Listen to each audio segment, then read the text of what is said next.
마태복음 1장 18절에서 25절까지의 말씀입니다. 제가 봉독하겠습니다. 예수 그리스도의 나심은 이러하니라. 그의 어머니 마리아가 요셉과 약혼하고 동거하기 전에 성령으로 잉태된 것이 나타났더니 그의 남편 요셉은 의로운 사람이라 그를 드러내지 아니하고 가만히 끊고자 하여 이 일을 생각할 때 주의 사자가 현몽하여 이르되 다윗의 자손 요셉아, 내 아내 마리아 데려오기를 무서워하지 말라. 그에게 잉태된 자는 성령으로 된 것이라. 아들을 낳으리니 이름을 예수라 하라. 이는 그가 자기 백성을 그들의 죄에서 구원할 자이심이라 하니라. 이 모든 일이 된 것은 주께서 선지자로 하신 말씀을 이루려 하심이니 이르시되 보라 처녀가 잉태하여 아들을 낳을 것이요 그의 이름은 임마누엘이라 하리라 하셨으니 이를 번역한즉 하나님이 우리와 함께 계시다 함이라. 요셉이 잠에서 깨어 일어나 주의 사자의 분부대로 행하여 그의 아내를 데려왔으나 아들을 낳기까지 동침하지 아니하더니 낳음에 이름을 예수라 하니라. 아멘.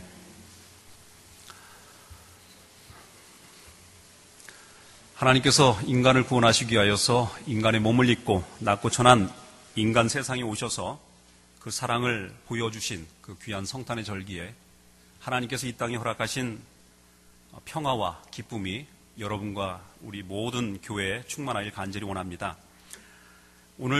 저는 오늘 본문의 말씀을 통하여서 임마누엘이라는 예수 그리스도의 이름을 저희가 함께 묵상해 보길 원합니다. 임마누엘이라는 말은 하나님이 우리와 함께 계시다라는 그런 말입니다. 원래 히브리어 말인데 이 말씀은 구약에 이미 계시되어진 말씀이고 오늘 본문에도 보면 이 모든 일이 된 것은 주께서 선지자로 하신 말씀을 이루려 하심이니라는 표현이 나오죠. 선지자 이사야에게 이미 하신 말씀을 오늘 여기에서 다시 인용해서 표현하는 것입니다. 보라 처녀가 잉태하여 아들을 낳을 것이요 그의 이름은 임마누엘이라 하리라. 이 말씀이 원래는 이사야서 7장 14절에 나오는 말씀입니다. 하나님께서 이 말씀을 처음에 이사야 선지자에게 들려주실 때의 상황은 여러분이 잘 이해하셔야 또 이 말씀의 본질적인 의미가 무엇인지를 보다 더 선명하게 이해할 수 있으리라 믿습니다. 하나님께서 이스라엘이 그때 어떤 상황이었느냐면 북이스라엘과 그다음에 아람 나라가 연합을 해서 남유다를 침공하려고 하는 그런 상황이었습니다. 그때 남유다의 아하스 왕이라는 왕이 나라를 다스리고 있었는데 이 아하스 왕에게 하나님께서 이사야 선지자를 보내십니다. 그래서 아하스 왕이 뭐라고 얘기를 하느냐면 내가 다윗과 한 약속을 내가 결코 잊지 않고 지킬 것이다. 그러면서 하나님께서 이 모든 과정 속에서 이 남유다를 지켜주실 것이다 라고 약속하시는 그런 약속이 있습니다. 그리고 나서 이 아하스 왕에게 내가 징조를 찾아라. 하나님께 간구하며 나아가며 하나님께서 함께 하실 것이라는 확실한 증거를 네가 찾아라 라고 이렇게 이사야 선지자가 아하스 왕에게 이렇게 권면을 합니다. 그런데 이 아하스 왕이 그것을 거부를 해요.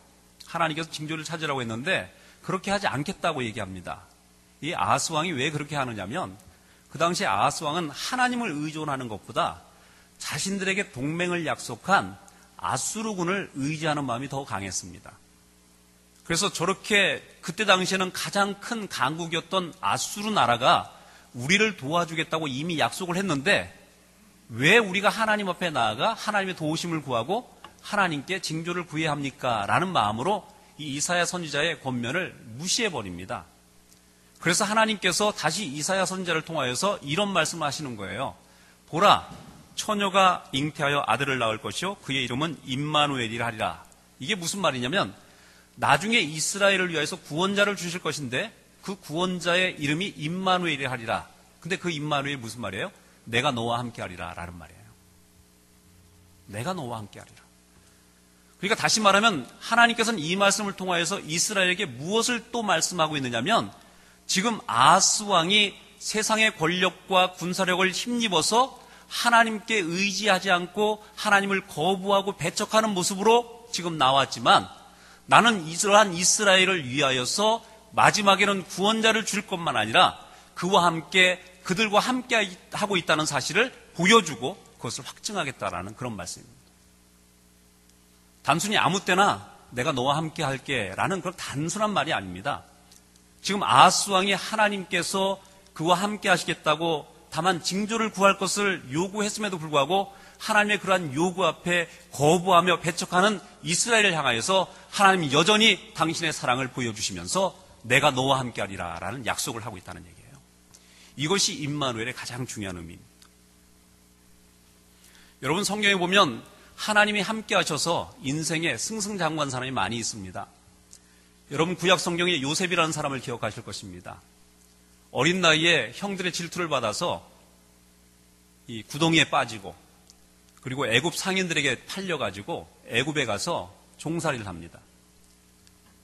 오랜 기간의 종살이를 통하여서 결국 하나님께서 그와 함께 하시는 모든 과정 가운데 그 모든 것들을 이루어내지만 결국 그가 당한 그 모든 상황들을 생각해 보면 참으로 안타깝기 그지없습니다. 근데 그 모든 상황 가운데 성경은 지속적으로 무엇을 얘기하고 있느냐면 여호와께서 그와 함께 하시니 그의 삶이 그가 머무는 곳이 그의 가정이 형통하였더라 이렇게 말하고 있어요. 하나님이 함께 하시는 삶을 살았기 때문에 그의 삶이 형통했다는 거예요. 여러분, 모세는 어떻습니까? 모세가 젊은 나이에 혈기로 자기 동족 이스라엘을 자기가 지켜보겠다고 나서서 애굽 사람을 죽입니다. 그런데 그 일로 인하여서 오히려 동족에게 배신을 당하고 그래서 도망 다니는 신세가 되었어요. 40년 동안을 미디안 광야에서 생활을 했습니다. 그런데 어느 날 불은 타고 있는데 나무는 타지 않는 이상한 불기둥을 보았습니다.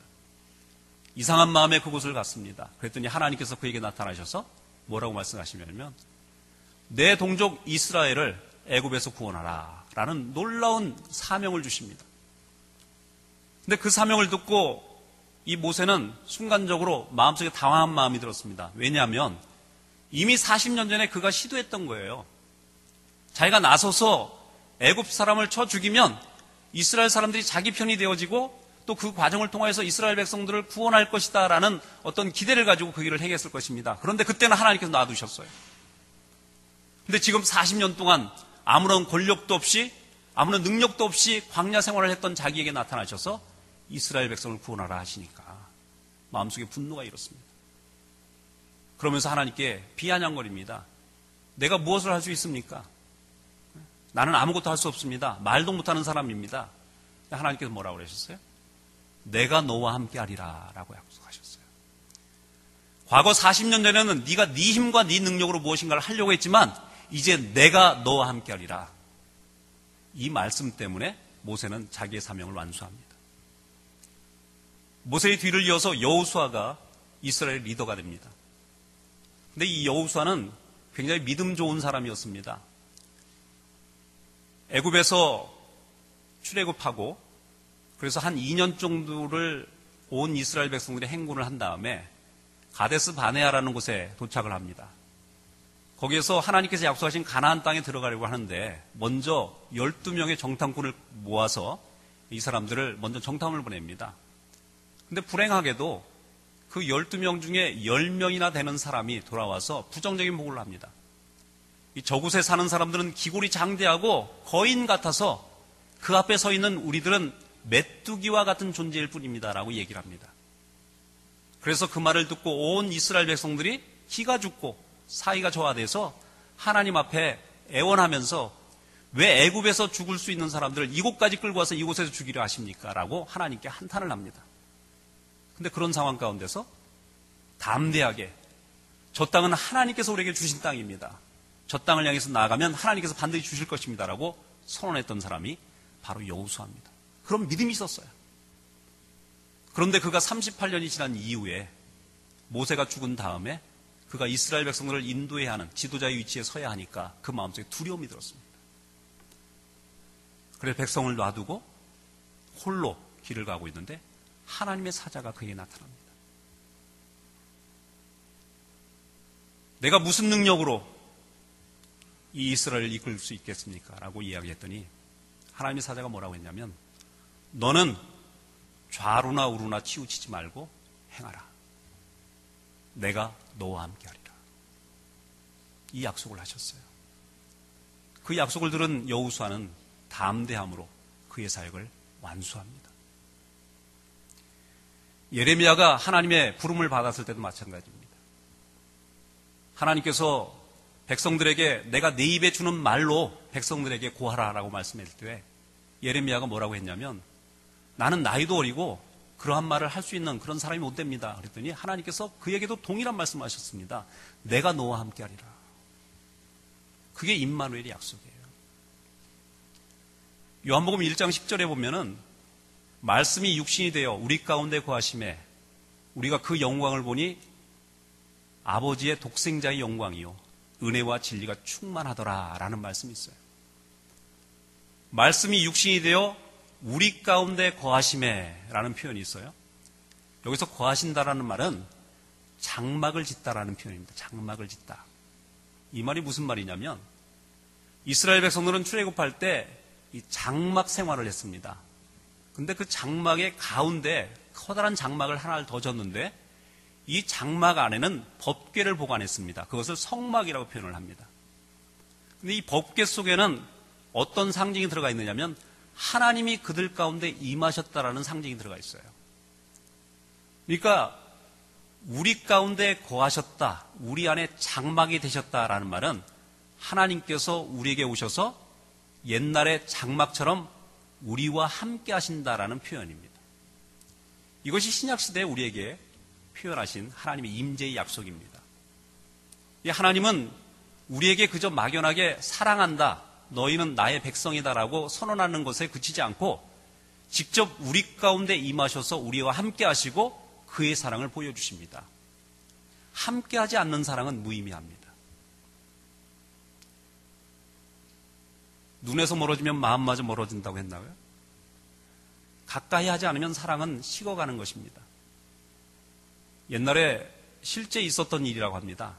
대만에 어떤 청년이 한 아가씨를 보고 반해서 그 아가씨를 향해서 엄청나게 많은 편지를 썼다고 합니다. 2만 통 정도를 썼다고 그래요.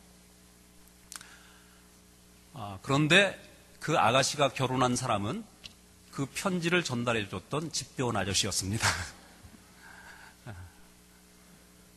아무리 사랑한다고 편지를 써보내도 만나서 자주 보는 사람의 정이 들게 됩니다.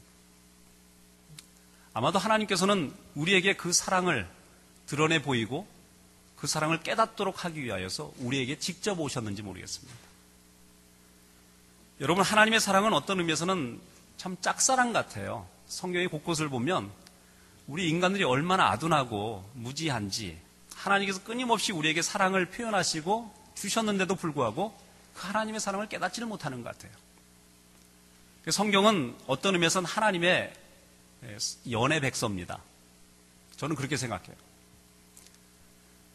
우리가 말하는 사랑이라고 하는 것은 주고받는 사랑입니다. 내가 생각할 때 상대가 나의 사랑을 받을 만한 자격과 조건이 되는지를 따져서 주고받는 거예요.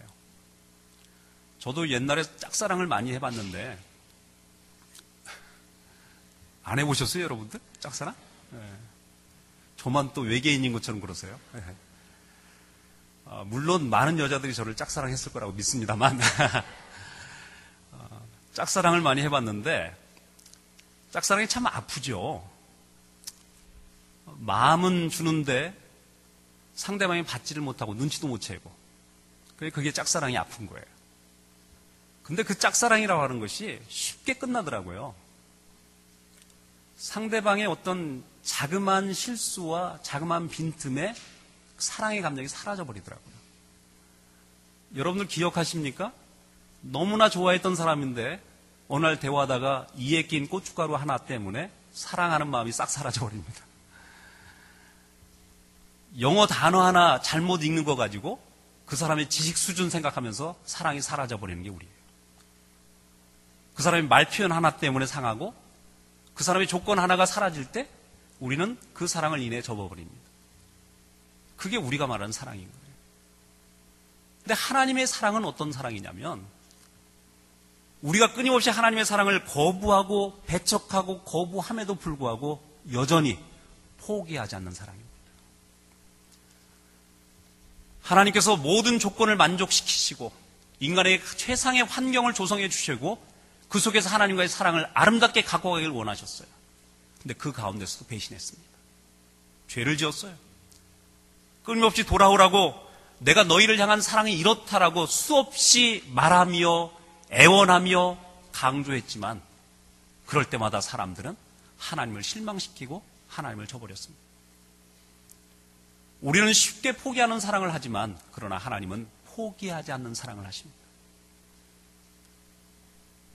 이 아하스 왕에게 내가 너희와 함께하리라, 이전에 다윗에게 언약했던 그 언약대로 이스라엘 백성을 내가 결코 버리지 아니하리라라고 말씀하시면서 내가 징조를 보여달라고 요청하기만 하면, 그런 조건을 걸었음에도 불구하고 그것을 무시하고 배척하는 이스라엘 백성들에게, 아하스 왕에게 다시금 찾아가서 내가 처녀를 통하여서 너희에게 구원자를 보내줄 것인데 그 구원자가 임마누엘이라.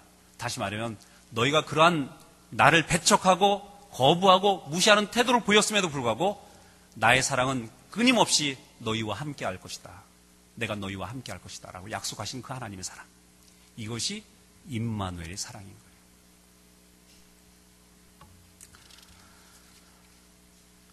여러분, 이 하나님이 우리 가운데 오셔서 오늘도 우리에게 동일한 약속을 하십니다.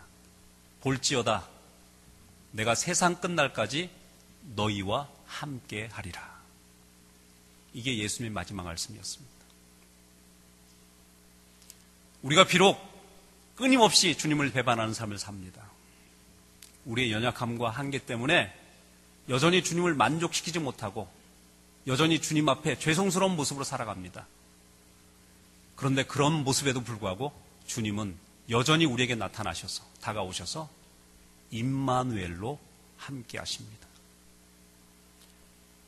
여러분의 삶 속에서 지금 하나님 보시기에 너무나 부끄럽고 죄송스러운 부분들이 아직 있다 할지라도, 그러한 여러분에도 불구하고 하나님은 한 번도 여러분을 향한 기대와 사랑을 결코 버린 적이 없습니다. 오늘 성탄의 날에 우리가 확인해야 할 것은 바로 이것이라고 저는 믿습니다. 하나님은 여러분을 사랑하십니다. 너무나 사랑하셔서 여러분이 거부하고 배척하고 무시함에도 불구하고 그 사랑을 결코 거두지 아니하시고 오늘도 이 순간에도 여러분과 함께 하심을 다시 한번 확인하면서 제발 나의 사랑을 깨달으라. 내가 너희를 얼마나 사랑하는지 너희가 다시 한번 확인하길 원한다라고 말씀하시는 음성으로 오늘 우리에게 다가오십니다. 여러분, 현실의 삶 속에서 여러분이 경험하는 수많은 삶의 무게들이 있을 것입니다. 그 가운데서 낙심하고 절망하고 또 외롭고 혼자 남겨진 것 같은 그런 절망을 느낄 때가 있습니다. 그러나 하나님은 그런 여러분들에게 다가가셔서 내가 너와 함께한다. 내 사랑을 너희가 알았으면 좋겠다.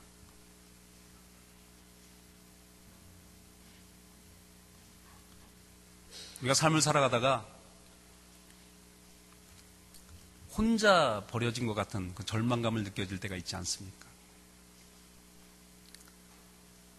그런데 그때마다 우리가 하나님의 함께 하심을 우리가 다시 한번 회복할 수 있다면, 아니 회복이 아니고 하나님은 한 번도 우리를 떠나신 적이 없는데 우리가 감정적으로 하나님과 멀어져서 하나님이 없는 것처럼 느껴질 때가 있어요.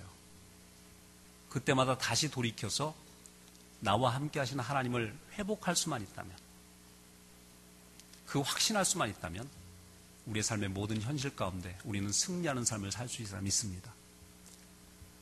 요셉에게 하나님이 함께 하셨을 때 그의 삶이 형통한 것처럼 다윗의 삶 속에서 하나님이 끊임없이 그와 함께 하심으로 말미암아 모든 전쟁에서 승리하고 또 하나님의 영광을 드러내는 삶을 살아갈 수 있었던 것처럼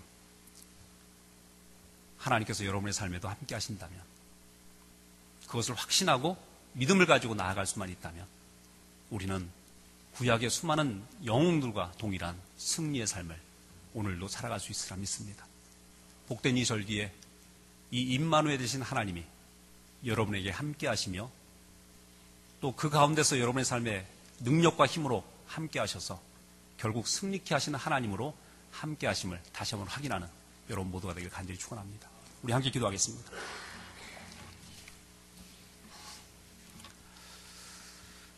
하나님 아버지 감사합니다. 오늘 임마누엘 되신 하나님을 저희가 함께 묵상해 보았습니다. 우리의 조건 없음과 자격 없음에도 불구하고 우리를 향한 사랑을 포기하지 않으시고 스스로 인간의 몸을 입고 이 땅에 오셔서 십자가의 죽으심까지 내어주시는 사랑으로 우리를 사랑하신 하나님을 저희가 다시 한번 회복하길 원합니다. 오늘 이 시간 하나님의 이러한 엄청난 은혜와 사랑을 다시 한번 고백하면서 성탄의 기쁨을 나눌 수 있도록 축복하여 주시길 간절히 원합니다. 하나님 또한 주님께서 이 땅에 우리를 위한 희생제물로 빛으로 이 땅에 오셨던 것처럼 우리 역시 주님에 의해서 이 땅에 희생함으로 또 비추임으로 세상에 드러나길 원하시는 하나님의 뜻이 있음을 저희가 압니다. 오늘 예배 속에서 이러한 다짐과 결단이 더욱 넘쳐날 수 있도록 축복하시고 부르어진 자로서 마땅히 행해야 할 것들을 행하는 그런 크리스찬으로 우리 모두가 세워질 수 있도록 축복하시옵소서. 모든 말씀을 예수님 이름으로 감사하며 기도했습니다. 아멘.